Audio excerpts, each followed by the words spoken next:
In my last video, I discussed Pink Floyd's Dark Side of the Moon, an amazing concept album by Pink Floyd, but in this video, I'm going to be reviewing the Beatles' only concept album, Sgt. Pepper's Lonely Hearts Club Band. But first, let's discuss the making of this album. It began on August 29th, 1966, when the Beatles would play their last concert at Candlestick Park.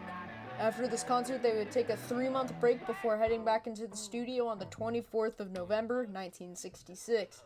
Beginning with the 3 songs Strawberry Fields Forever, Penny Lane, and When I'm 64. EMI pressured the band into releasing Penny Lane and Strawberry Fields Forever as a double A-side single, which George Martin has said is the biggest mistake of his professional life. They would then spend over 700 hours recording the album, closing the sessions on the 21st of April, 1967, with recordings of random noises and a dog whistle on the run-out groove.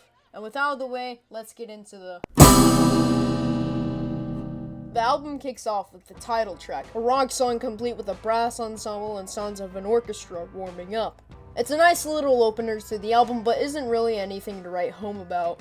It then bleeds into With a Little Help from My Friends, the only song I remember from the Beatles rock band the most. Just like the title track, this isn't something to write home about either. The next song is Lucy in the Sky with Diamonds, which is one of the 3 songs from Sgt. Pepper's to get banned by the BBC. Other than that, I find this a really beautiful song. The song after is Getting Better, a catchy pop rock song with one of the biggest escalations in lyrics from the Beatles. After Getting Better is Fixing a Hole, a psychedelic rock song in Paul McCartney's words, an ode to pot. After Fixing a Hole is She's Leaving Home, written after a headline Paul read in the newspaper, complete with an orchestra and a harp. Also, speaking of that headline, Paul met the girl earlier in their career.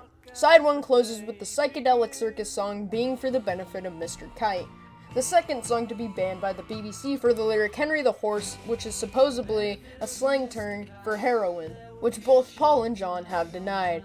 Then side 2 kicks off with George Harrison's Within You, Without You. Fun fact, George is the only Beatle to play on this song.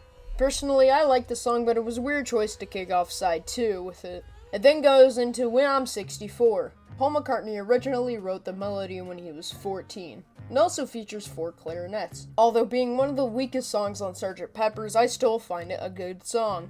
The next song is Lovely Rita, one of my favorite songs of the album, with the catchy bass line and the kazoos, and that weird outro.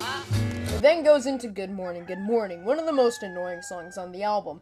Not because it's a bad song, but because it says Good Morning 34 times. I will say the guitar solo is one of the best on the album though. It then bleeds into the reprise of the title track, which I like more than the actual title track. It then bleeds into the beautiful album closer, A Day in the Life, a song written by both John Lennon and Paul McCartney and is one of the most beautiful songs by the Beatles, with the amazing verses and the line that got a ban from the BBC. Also, who could forget the orchestra section and the famous 1-minute long piano ending? Oh, and that run-out groove section. All in all, this is one of the best albums the Beatles would go to release and defined the summer of love. It also changed the way people would make album covers, but I'll discuss both of those topics in a later video. While it's not the best Beatles album, it's one of the best, and so for that reason, I'm giving this album a 10 out of 10. But let me know your opinion on Sgt. Pepper's in the comments below. If you think I missed anything else, sound off in the comments as well. With out of the way, my name is Aidan, and I will see you all later.